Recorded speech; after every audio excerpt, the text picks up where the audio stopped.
Kattappana north SNDP ശാഖായോഗത്തിന്റെ വാർഷിക പൊതുയോഗം നടന്നു. മലനാട് യൂണിയൻ പ്രസിഡന്റ് ബിജു മാധവൻ ഉദ്ഘാടനം ചെയ്തു. SNDP യോഗം മലനാട് യൂണിയൻ സെക്രട്ടറി വിനോദ് ഉത്തമൻ അധ്യക്ഷനായിരുന്നു. യൂണിയൻ പ്രസിഡന്റ് ബിജു മാധവൻ പരിപാടി ഉദ്ഘാടനം ചെയ്തു.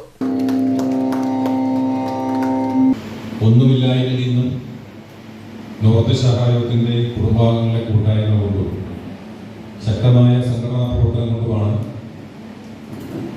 ഈ ശാഖായോഗം ഇത്രയും വർഷക്കാലമായി ഒരു വിഭാഗീയതയോ അതല്ലെങ്കിൽ ഒരു തകർച്ചയോ ഇല്ലാതെ ശക്തമായി മുന്നോട്ട് പോകുന്നത്. ഇന്നും ആരോഗ്യപരമായ ചർച്ചകളുണ്ടാവണം. വരുന്ന ഒരു വർഷക്കാലത്തേക്ക് ബഡ്ജറ്റ് അവതരിപ്പിച്ച ഈ ശാഖായോഗം എങ്ങനെ പ്രവർത്തിക്കണമെന്ന നല്ല നിർദ്ദേശങ്ങൾ ഉണ്ടാവണം.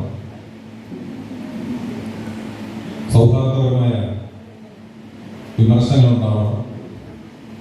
ഒരുമിച്ച് നിന്നുകൊണ്ട് ഈ സമൂഹത്തിൽ വളരെ ഭംഗിയായി തന്നെ ഗുരുവിൻ്റെ സന്ദേശങ്ങൾ പ്രചരിപ്പിക്കാനും ജാതിമത ചിന്താഗതിക്ക് അതീതമായി നിന്നുകൊണ്ട് തന്നെ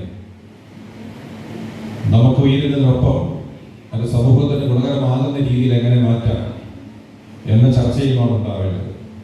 ശാഖായോഗം സെക്രട്ടറി PK മനോജ് പതാലിൽ 2024 വാർഷിക റിപ്പോർട്ട് അവതരിപ്പിച്ചു. Malanad union vice president Vidhu A. Soman മുഖ്യപ്രഭാഷണം നടത്തി.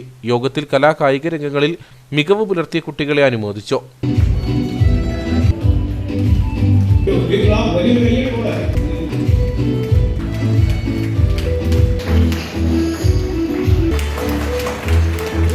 SNDP യോഗം inspecting officer advocate PR Muraleedharan, union councillor PK Rajan, ശാഖായോഗം president PK Joshy, KS Rajeev, Ajesh CS, Nisha Baiju, Arun Raju തുടങ്ങിയവർ സംസാരിച്ചു. തുടർന്ന് പുതിയ ഭരണസമിതി തെരഞ്ഞെടുപ്പും നടന്നു.